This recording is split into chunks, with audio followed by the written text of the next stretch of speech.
আপনি প্রতিদিন যে ইমামের পেছনে নামাজ পড়ছেন, যার মুখ থেকে শুনছেন কোরআনের তফসির, যার উপর ভরসা করে নিচ্ছেন ধর্মীয় দিক নির্দেশনা, হঠাৎ যদি জানা যায় তিনি গোপনে অন্য ধর্মের প্রচারে যুক্ত, কল্পনা নয়, ঠিক এমনই এক চাঞ্চল্যকর ঘটনা ঘটেছে ফরিদপুরের ভাঙ্গা উপজেলায়।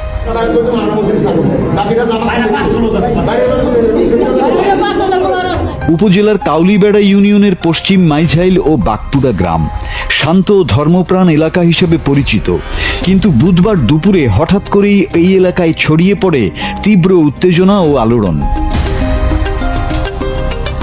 অভিযোগ উঠেছে পশ্চিম মাইঝাইল জামে মসজিদের দায়িত্বপ্রাপ্ত ইমাম মুফতি হাবিবুল্লাহ বাহার, যার বয়স 55 বছর, এবং বাকপুরা জামে মসজিদের ইমাম মাওলানা মুফতি সারোয়ার বিন কাশেম দীর্ঘদিন ধরে নিজেদের প্রকৃত ধর্মীয় পরিচয় গোপন রেখে ইমাম হিসাবে দায়িত্ব পালন করছিলেন।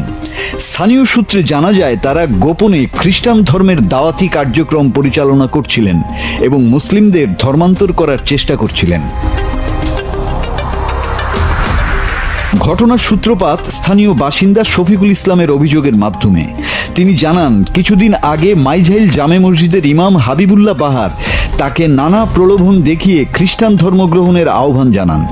শফিকুল ইসলাম বিষয়টি বুঝতে পেরে কৌশলে তাদের সঙ্গে যোগাযোগ বজায় রাখেন। তার দাবি অনুযায়ী বুধবার তাকে ধর্মান্তর করার একটি পরিকল্পনা ছিল। শফিকুল বিষয়টি এলাকাবাসীকে জানালে গ্রামবাসীরা ক্ষুব্ধ হয়ে ওঠেন। পরবর্তীতে গোপন সংবাদের ভিত্তিতে এসআইপি সদস্য নায়েক মোহাম্মদ জাহাঙ্গীর আলম ঘটনাস্থলে পৌঁছান। গ্রামবাসীর সহায়তায় অভিযুক্ত দুই ইমামকে আটক করা হয়। পরে তাদের ভাঙ্গা থানা পুলিশের কাছে হস্তান্তর করা হয়।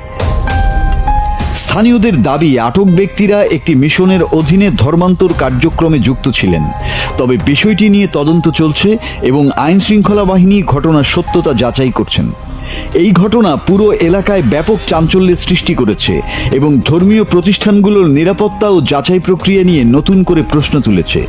ঘটনার পর স্থানীয়রা বলছেন, বিশ্বাসের জায়গায় প্রতারণা হলে তার প্রভাব শুধু একজন মানুষের উপর নয়, পুরো সমাজের উপরই পড়ে। মাসুদ হাসান, বাংলা টিভি।